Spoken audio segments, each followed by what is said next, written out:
A very warm welcome back again, children, to the class of biology. And in the previous classes we talked about the characteristics of the plant kingdom, and in last class we talked about algae, right? So we talked about Thallophyta, we discussed about the general characteristics of thallophytes, and in that we discussed that algae are chlorophyll bearing plants. They have a thalloid body, thalloid which is an undifferentiated body, and it is the simplest of organisms in the plant kingdom. There is no embryo stage that is present. And then we talked about the uses of algae, and we discussed the three categories of algae, that is Chlorophyceae, Phaeophyceae and Rhodophyceae, right? And we discussed that there are pigments like chlorophyll and other pigments that are present in algae, which gives them their distinctive colors, right? So like xanthophylls are present in Phaeophyceae, and erythrocin is present in the red algae, right? So phycoerythrin is the pigment that is present in red algae, which gives it its distinctive color, right? And with that we completed kingdom, the category Thallophyta, and we move on to the next category of bryophytes, of the plant kingdom, that is bryophytes, right? So basically we are talking about cryptogams, right? What are cryptogams? They are seedless plants, or plants which do not bear seeds, right? So when we discussed about algae, we discussed that they are basically aquatic in their habitat, right? So being aquatic in the habitat means they are found in water, either marine or fresh water, right? And now we move on to bryophytes. Now when we talk about bryophytes, the word bryophyta has been derived from a Greek word bryon, right? So it's a Greek word bryon, which means moss, right? And then phyton is a plant. Phyton is a plant, right? So moss-like plants are bryophytes. Now a characteristic feature of bryophytes is that they show a dual mode of life, right? They show a dual mode of life, right? What is the dual mode of life? Is that they are found, they grow on land, and then they require water also, right? So dual mode of life means they are found on land and they require water, right? So that is why they are also called amphibians of the plant kingdom. Amphibians of the plant kingdom, right? Amphibians are actually found on land as well as in water, right? So for a particular stage in the life they require water, and similarly here also they have also a dual mode of life, is that although they are found on land, but they require water for a particular phase of their life, and that is reproduction, right? So for sexual reproduction, for the male gametes to reach the female gametes, they require a medium through which the male gametes can reach the female gametes, and the medium that they require is water, right? Now since they require a particular type of an environment or a particular type of an habitat for their life, for their living, that is why bryophytes are not found everywhere on land or in water, right? They are found, they are found in restricted areas, right? So the bryophytes are found in restricted areas. So we write here found in restricted areas. Now what are these restricted areas? What type of a restricted area?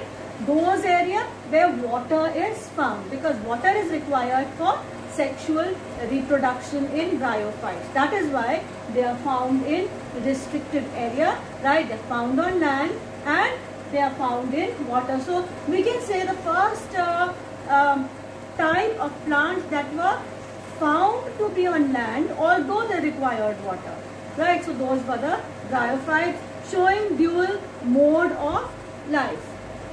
Then there are around 25,000 species of bryophytes that have been identified on Earth. So around we can say over 25,000 species of bryophytes, right?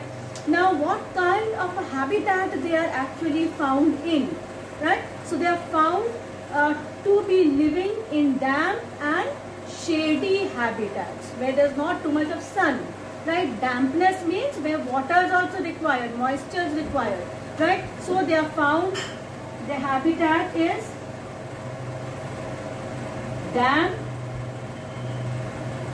and shady habitats, right?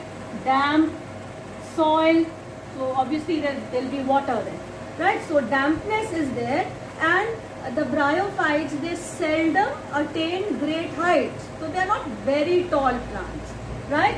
So they are not very tall, they seldom attain great height, right? And we know why they are called the amphibians of the plant kingdom, because they are dependent on water for sexual reproduction, right? Now based on this, in medical the question is asked, what is the medium that is required by bryophytes for sexual reproduction? So water is the medium that is required by bryophytes for sexual reproduction, right? Now even the bryophytes, they have a thallus-like body, right? So their body is also hanoid, not differentiated, right? So what does hanoid mean? Not differentiated. Differentiated into what? Not differentiated into stems, leaves, roots, etc.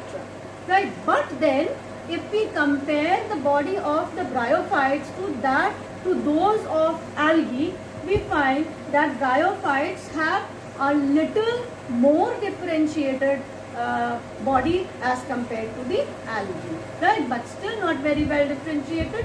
So it is then again thallus-like.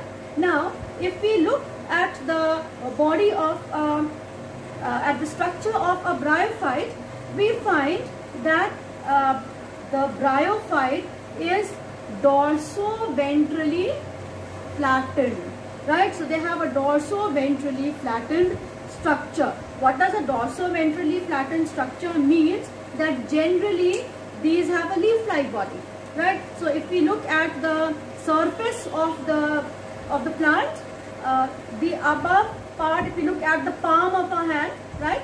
So this part is the dorsal surface, and the part below, this is the ventral surface, right? Now when the dorsal and the ventral surfaces are flat and not bulging out like this, so we say that the body is dorso-ventrally flattened, dorso-ventrally flat, right? So that is the shape of the body of most of the bryophytes, right? Then again, when we say they are thallus-like, and again they are prostrate or erect, right? Prostrate means either we find that the body is creeping on the soil, or it may be straight also, right? So that depends, that we will talk about when we will talk about the different categories, right?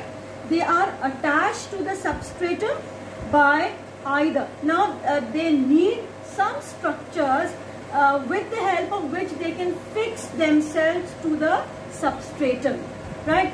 So substratum is a structure to which it is attached. So the substratum could also be soil, right? So if we look at the structure, so we find that there are some algae, sorry, there are some bryophytes which are like this, right? And that is the structure, right? And then we will find that there are some either microscopic or maybe at times visible also, some thread-like structures that arise from the algae, and these thread-like structures are known as rhizoids, right? So they perform the function of roots. They're not roots, right? They perform the function of roots. That is, they basically help in the attachment of the body structure to a substratum. Now, these rhizoids may be unicellular or may be multicellular, right? So when we will talk about the two categories into which the bryophytes are divided, we will see that which ones have a unicellular rhizoid present and which ones have a multicellular rhizoids present, right? So when I said that their body is thalloid, that means thallus-like, and it is not differentiated, that means they lack roots, right? They lack true roots, right? So why do I say true roots? Because these rhizoids, they somehow they carry out a little bit of function of the roots, but they're not actual roots, right? So they're root-like structures. So that means the true roots are missing, true stems are missing, and true leaves are also missing, right? So they may possess root-like structures. So these rhizoids are root-like structures, and when we will study about the different categories, we will find that they are tiny structures which resemble leaves also, right? So they may possess root-like and leaf-like or stem-like structures, but they are not the true roots, true leaves or true stems, right? So true leaves, true roots and true stems are missing and they are absent. Now another characteristic feature of a bryophyte is that their main plant body is haploid. If you remember, we talked about diploid and haploid structures, right? So their main plant body is haploid. So right here, main plant body is haploid, or we can say having half the number of chromosomes, right? That means the male plant body, which is haploid, it produces gametes, right? So what are gametes? Gametes are used for sexual reproduction, right? So they produce gametes, and since they produce gametes, this main plant body, since it produces gametes, it is known as a gametophyte, right? It is known as gametophyte. Why? Because it produces gametes, and gametes are always haploid here, right? Haploid means having half the number of chromosomes. That means the cells that make up this plant body, which is known as a gametophyte, has half the number of chromosomes in its cell, and any cell that has half the number of chromosomes are known as haploid cells, right? So the main plant body is haploid, it produces gametes, right? And it is called a gametophyte, right? Now they also, since they are producing gametes, that means they have some sex organs also present which produces gametes, right? So the sex organs that are present in the bryophytes are multicellular. So let's say your sex organs are multicellular. Multicellular means they are made up of more than one cells, right?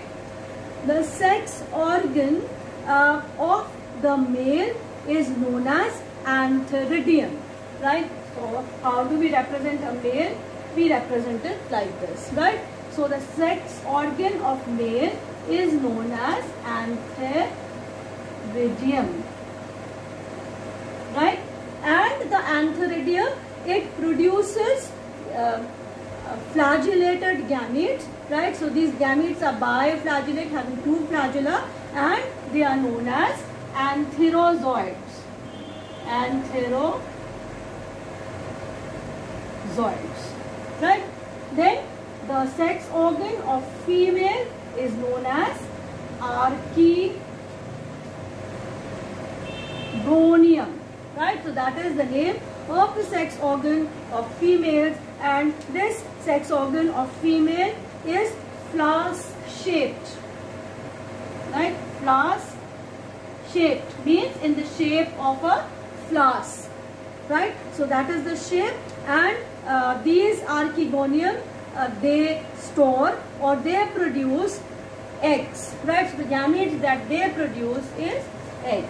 So they produce eggs, right? So antheridium is the male sex organ producing antherozoid and archegonium is the female sex organ which produces eggs, right? Now it is these antherozoids which have a which are biflagellate, right? So if I show you biflagellates, let's show it like this, having two flagella present, right? Now if we draw the structure of let's say a plant, right? So I just draw the structure of a bryophyte, right? I told you that the main body is the gametophyte, right? So if there are some rhizoids that are present, right?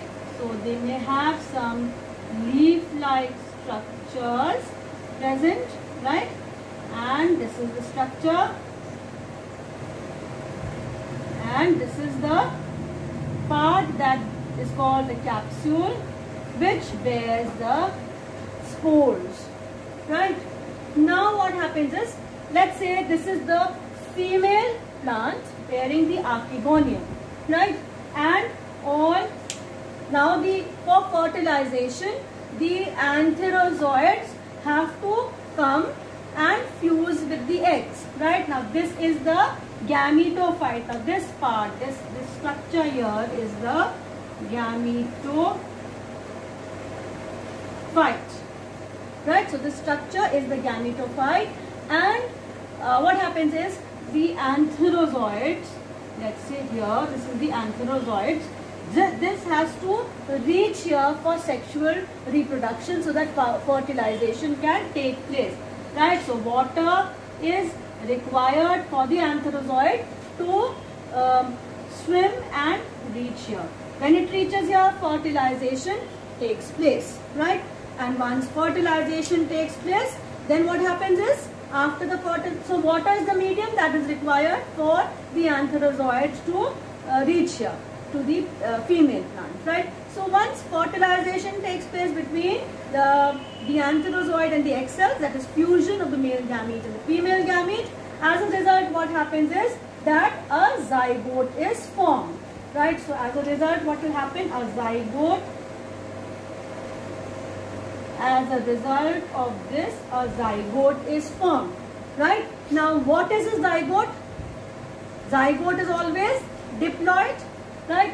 N, half the number of chromosome of this gamete, is fusing with half the number of chromosome of the female gamete, and when N plus N, when they fuse, N plus N when they fuse, we write it as 2N, right? What does 2N means? It is, the cell is diploid. So the zygote here is a diploid structure, right? Now this zygote which is formed here inside in this part of the plant produces a multicellular body which is known as the sporophyte, right? Now this structure of the plant is the sporophyte,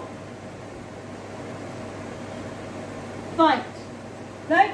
So when the sporophyte, which is a multicellular structure, when it is produced, we see that this sporophyte is attached to the gametophyte. Gametophyte is a photosynthetic structure, right? The sporophyte is fixed or attached to the gametophyte, right? Now what happens is, the sporophyte which is attached to the gametophyte also derives its nourishment from it, right? Gametophyte is a living structure, sporophyte is a living structure, right? Any living organism that derives its nutrition from another living organism, which is a host, is known as a parasite. So in other words, we can also say that a sporophyte is a parasite on its gametophyte, right? But now this structure does not remain always, right? So what happens is that the sporophyte, if you look at this part here, it produces spores, right? So basically what happens is that the moment the zygote is formed, right? The moment the zygote is formed, if it undergoes meiosis immediately, then reduction division takes place and 4 daughter cells are formed, right? But in bryophytes, the zygote does not undergo reduction division or meiosis immediately. When it does not undergo meiosis immediately, then the zygote, it develops into a multicellular sporophyte, right? Now this sporophyte, which is a parasite on gametophyte, produces spores. You can see here in this capsule there are spores present, right? Now these spores, they undergo meiosis, right? So what is meiosis? Reduction division, right? Now these spores will undergo meiosis, right? And as a result of meiosis, there will be 4 daughter cells which will be formed, right? So as a result of meiosis, 4 daughter cells will be formed, and all these daughter cells are haploid, right? That means haploid means they are having half the number of chromosomes, right? So that is represented by a single N, right? They are haploid. Now each of these spores, when they find suitable conditions, suitable environmental conditions, then what are the suitable environmental conditions? Enough moisture, shady place, right? Then they will grow into a new plant, and that plant again would be a gametophyte, right? Now since the sporophyte does not remain as a parasite throughout the life cycle of the gametophyte of this plant, so the sporophyte is said to be a partial parasite. It is a partial parasite on gametophyte, right? So sporophytes in bryophyte is a partial parasite on gametophyte, right?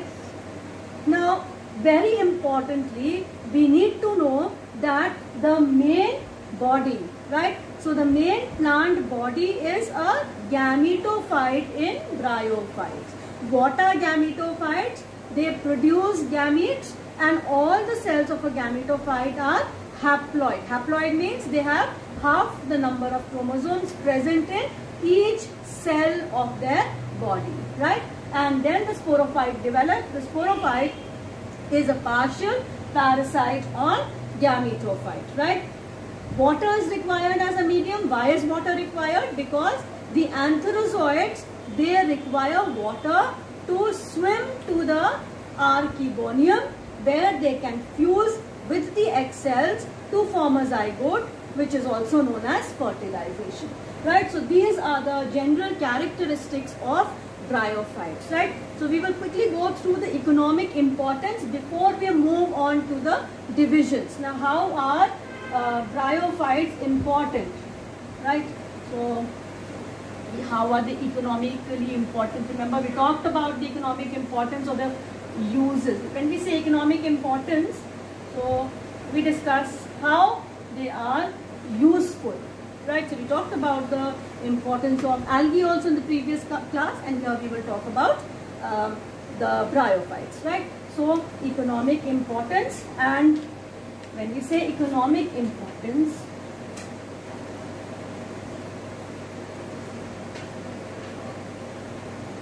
what do we see is, suppose I am drawing a substrate. Let's say this is a rock, right? On the, or any substrate. So what do we find is we see that mosses, they grow on the substrate, right? Now when the whole substrate, or let's say the ground or wherever they are found, is all covered like a carpet, like a green carpet, right? Then what happens is when it rains, right? So basically what do the mosses do? They form a dense mat-like structure. Remember, whenever we have any function in the school and there's something to be performed on the stage outside on the ground, you people are made to sit on carpets, right? So there is moss. They also form a carpet-like, they also carpet the ground, let's say, right? And when they carpet the ground, then what happens is there is very little influence of the rainfall on the soil where they are growing. When there is little influence of the rainfall on the soil where they are growing, then it prevents soil erosion, right? So the growth of moss prevents soil erosion. It prevents soil erosion, right? So that is one economic importance of the mosses, or let's say an economic importance of the bryophytes. Then they also help in the formation of soil. You know what, when they grow, they are also found to be growing with some lichens also, right? Okay, so soil formation, right? So this is again one very important characteristic of these bryophytes, that what do they do is, when they grow on, let's say, a rock, right?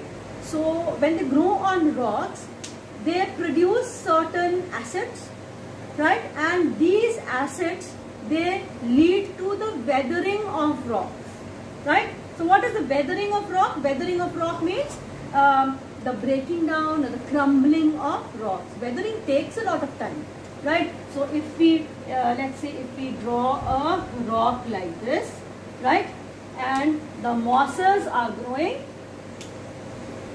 bryophytes are growing on the rock, right? So what did they do is, they produced an acid, then that acid led to breaking or degenerating or degenerating the rock.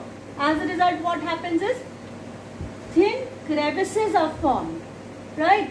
And that over the years the rock crumbles and breaks into soil, right? So they decompose the rock, making the substrate suitable for the growth of higher plants, right? So these rocks, they crumble, they get decomposed and they form soil, and that soil becomes suitable for the growth of other higher plants, right? So again here we can write that they help in soil formation,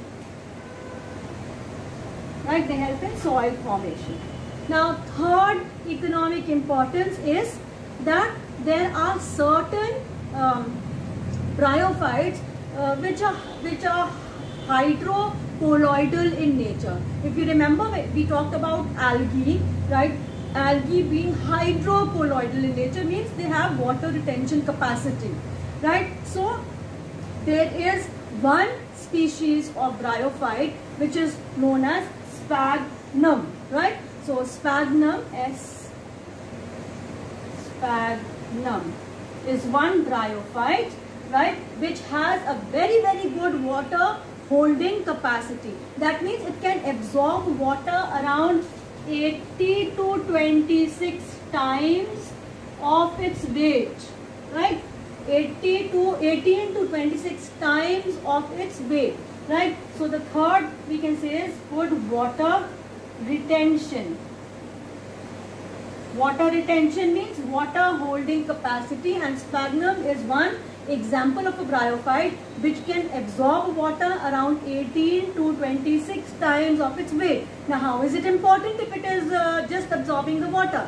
Now it is important because this characteristic feature is employed by gardeners. It is made use of by the gardeners to keep the seedlings moist, right? So for the seedlings moist, for the cut plants so that it remains moist during transportation, right? So during transportation, when the seeds or when some cut plants are transported from one place to another place which is of a longer distance, water is required by the plant, right? So they take the sphagnum which has the water holding, very high water holding capacity, so that keeps the seedlings and the cut plants moist, and thus it helps in propagation, right?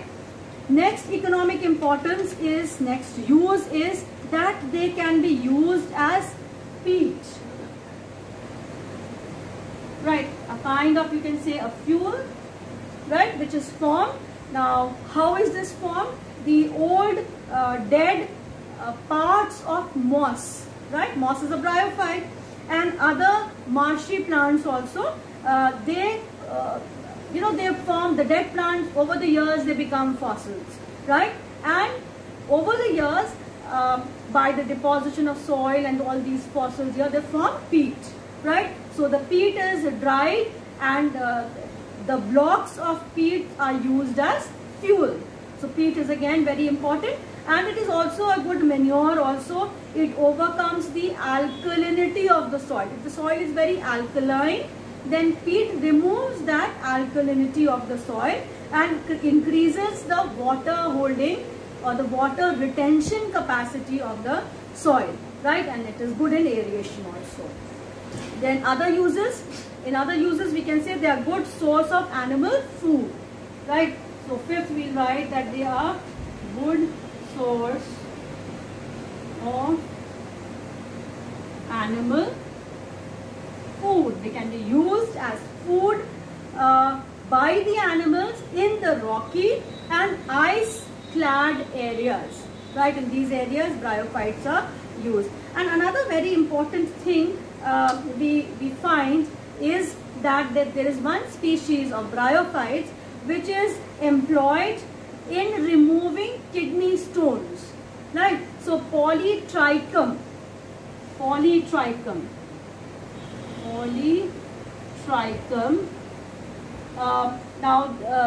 this particular bryophyte species, Polytrichum commune. Now this is used for removing kidney stones, right? So that is again one very important characteristic of, or we can say a use of the bryophytes, right? So we've completed the economic importance of bryophytes, and we will just quickly go through the categories of bryophytes, right? So the bryophytes are basically divided into two categories: liverworts and moss, right? So the first is the liverworts, right? So divided into two categories: liverworts and moss. Now these liverworts, they have a lobed or a dichotomously branched thallus like body, right? So lobed,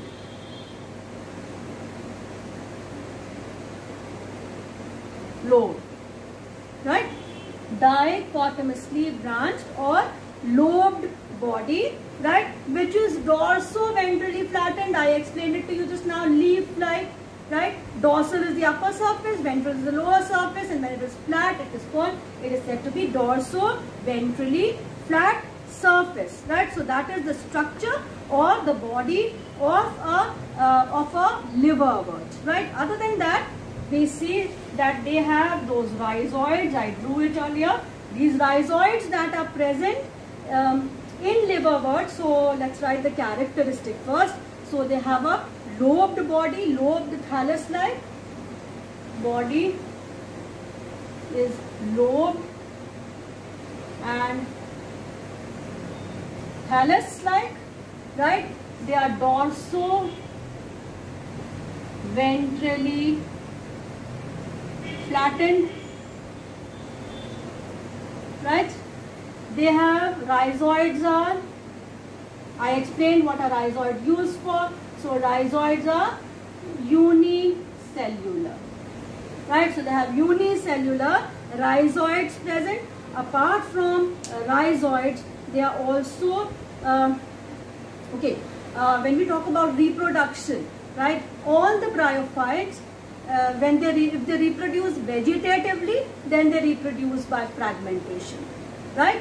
And asexually by spores, right? And sexually by the gametes, right? So again here they have these structures called the gamma cups present, right? Inside these structures they have gamma present, right, which are used for asexual reproduction, right? And then if these two if there's sexual differentiation seen, a male plant and a female plant seen, then we will see that there will be a structure like this grown, right? So one would be the archegonial and the other would be the male one, which is the antheridium, right? So antheridiophore and the archegoniophore will be there, gamma cups will be there, and of course the structure for sexual reproduction. Again, what we talked about the bryophytes here, that the most dominant phase of their life, or the main body, is a gametophyte, right? Gametophyte bearing gametes having only half the number of chromosomes, right? So they exhibit flattened patterns, and at times they may also have 2 to 3 rows of leaf-like structures, right? They're not leaves, but they are leaf-like structures, right? And other things, what do we see is that they grow in moist and shady places. So we know why do they require moisture, right? So they are found basically on the banks of rivers, streams, marshy ground. They are found on damp soils, bark of trees which are moist, and deep in the woods, right? So the plant body is thalloid, and one example of liverwort is Marchantia, right? That is one example in the liverworts, that is Marchantia, dorso-ventrally flattened, and with the help of rhizoids they are attached to a substratum, right? The leafy members, they have thin leaf-like structures, right, in 2 or 3 rows, right?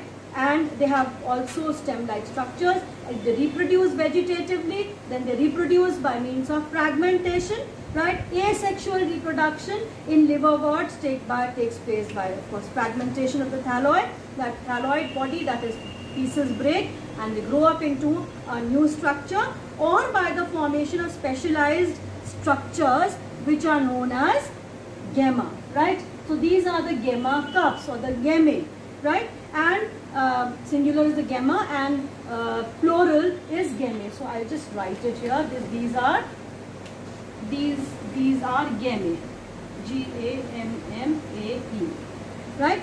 So these are the gammae that are present, or the gamma cups, G-E. Not gammae, is gammae, right? So these gammae, they are green. That is why I have drawn it with a green pen, right? They're green in color. When they're green in color, that means they can photosynthesize, and they are multicellular asexual buds, right? So that means asexual reproduction takes place with the help of these gammae, asexual buds, which develop into small receptacles or small structures, right, called the gamma cups, located on the thalli. These gammae, when they detach from the parent body, right, and when they detach from the parent body, when they find suitable substratum, suitable conditions, then they can grow into a new individual, right? But during sexual reproduction, what happens is that during sexual reproduction, the sexual organs are present like the antheridium and the archegonium, right? They may be present on the same thallus, both on the same thallus, or maybe they are found on different thallus. That means one thallus having the female archegonium and one thallus having the male archegonium, right? So whatever it is, right, fertilization takes place. I had explained how it takes place with the help of the water as the medium, and when they fuse together, they form a zygote, right, that zygote, instead of undergoing meiosis, may develop into a sporophyte, right, and that sporophyte may have the foot, seta and the capsule part, right, and after the capsule part, it stores spores, which I had explained earlier.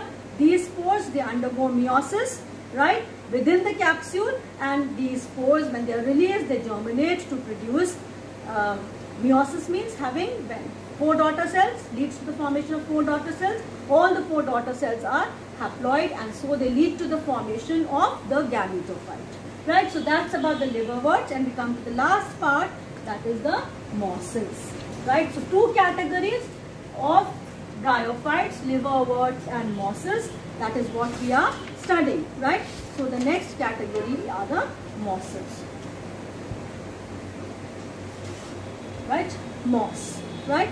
So even in the moss, the thallus is leafy, right, and they show spiral or radial symmetry also, right. So their thallus is also leafy, and the predominant stage of the life cycle of a moss is again a gametophyte, which consists of 2 stages. Now there's a difference here in the liverworts and the mosses, right. So they consist of 2 stages. Of course, the first is the thallus-like body, right. Then there are 2 stages. The first stage is known as the protonema stage. Protonema stage. Now what is this protonema stage? Which develops directly from the spore, right, and it is a creeping. Now what are the characteristics? It is a creeping, green, branched and frequently filamentous stage. So it is a creeping, it is green, it is branched and it is filamentous. So in other words, we can show it as something like green,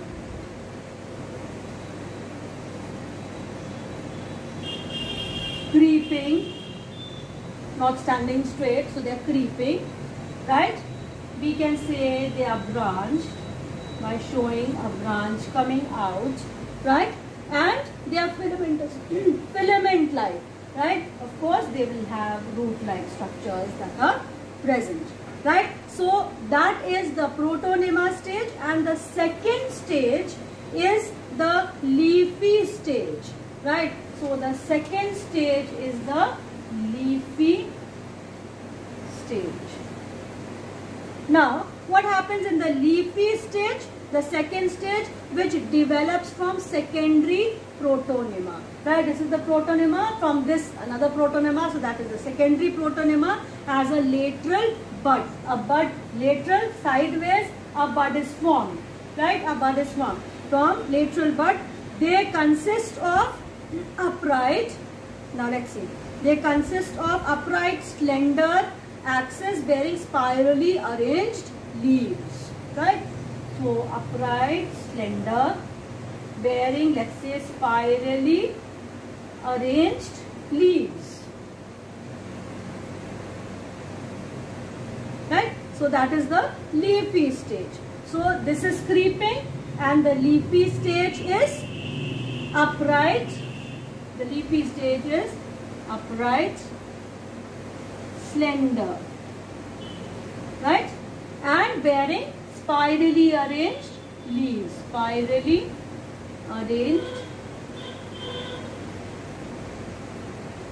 leaves, right. So that is the characteristic of the leafy structure, right. So that's the leafy stage. They are attached to the soil through, now see, when we discussed liverworts, I told you that liverworts have unicellular rhizoids, right, and these, the mosses, they are attached to the soil by the presence of multicellular rhizoids, right. So what is the characteristic here? What would be right about the rhizoids of moss is that rhizoids are multicellular, right? So that is one characteristic feature of the rhizoids present in the mosses, right? So they are multicellular and they are branched also. Now this stage, this leafy stage, it bears the sex organs, right? So vegetative reproduction, if I told the sex organs, and right on top you will see that there is a capsule-like structure bearing spores inside, and this is called a strobilus or strobili. Many is strobili. So this is a strobilus, and inside these are spores present, right? And that bears the sex organ. The vegetative reproduction in mosses also takes place by fragmentation and budding in the secondary protonema stage. In sexual reproduction, the sex organs, that is again the antheridia and the archegonia, are produced at the apex of the leafy structure. If you look at this, this is the leafy structure, upright, slender, straight, right? And on the apex, right at the tip, is the strobilus present. So this is the, either if it is the female one, it will be the archegonium, and if it is the male one, then it will be the antheridium, right? So they produce the gametes that are present, and when these two gametes, when they meet, they fuse, of course water is required. Then fertilization takes place, which leads to the formation of zygote, right? Zygote is 2N or diploid, right? So I'll write it here, zygote is 2N or diploid, right? This zygote will lead to the formation of a sporophyte, right? So it will develop. So children, the sporophyte will bear the spores, and the spores are found in the capsule. If you remember, I drew the diagram of the structure when I was talking about the general characteristics of bryophytes, right? So the spores that are found inside the capsule, these spores, they undergo meiosis, and when I say meiosis, that means it is a reduction division, right? So one spore gives rise to 4 daughter cells, and these daughter cells that are formed are haploid. Haploid means they contain half the number of chromosomes. So when these spores, they get suitable conditions, or what are the suitable conditions? A moist place, a shady place. So if they get conditions which are suitable for their growth, then they grow into a new gametophyte. Now why a gametophyte? Because each spore, each daughter cell that is formed after the spore undergoes meiosis is haploid. Haploid means it contains half the number of chromosomes, right? So if a cell containing half the number of chromosome, when it finds suitable condition, it grows, it will grow into a gametophyte which is haploid, right? So that's all about today's class, and do the assignments, and we will meet again in the next class. We will talk about pteridophyta.